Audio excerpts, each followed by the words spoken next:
Chicken neck করিডোরটি বিভিন্ন দেশের জন্য একটি কৌশলগতভাবে গুরুত্বপূর্ণ। চিকেন নেক নিরাপদ রাখতে এয়ার ডিফেন্স সিস্টেম বসাল ভারত।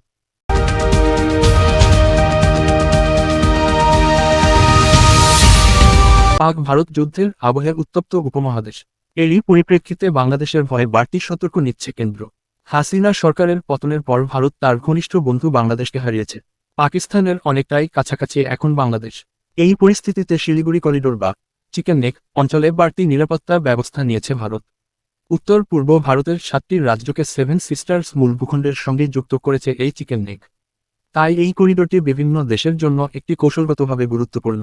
বিশেষ করে এই অঞ্চলে নেপাল, বাংলাদেশ, ভুটান এবং চীন তিব্বতের সীমান্ত অবস্থিত, যা এটিকে একটি সংবেদনশীল এবং স্পর্শকাতর এলাকা করে তুলেছে।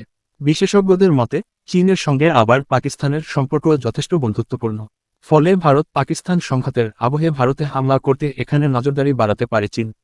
সেই কথা মাথায় রেখে চূড়ান্ত সতর্ক নেওয়া হচ্ছে উত্তরবঙ্গের শিলিগুড়ি করিডোর বা চিকেন নেকে।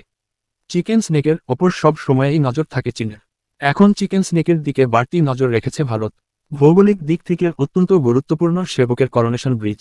এখান থেকে একদিকে কালিম্পং থেকে সিকিম হয়ে চীনে ঢোকার রাস্তা, আরেক দিকে জলপাইগুড়ি আলিপুরদুয়ার হয়ে ভুটান। এই কারণে ভারতীয় সেনাবাহিনী শিলিগুড়ি করিডোরের নিরাপত্তা বাড়ানোর জন্য বিভিন্ন পদক্ষেপ নিচ্ছে। সীমান্ত এলাকার নিরাপত্তা জোরদার করা হয়েছে এবং সম্ভাব্য অনুপ্রবেশ ঠেকাতে কঠোর ব্যবস্থা নেওয়া হয়েছে। অতিরিক্ত সেনা মোতায়েন করা হয়েছে এবং সতর্ক অবস্থা জারি করা হয়েছে। মোতায়েন করেছে ভূমি থেকে আকাশে নিক্ষেপযোগ্য ক্ষেপণাস্ত্র ব্যবস্থা। আকাশ থেকে আসা বিপদ মোকাবিলার জন্য প্রস্তুত রয়েছে S-400 ক্ষেপণাস্ত্র।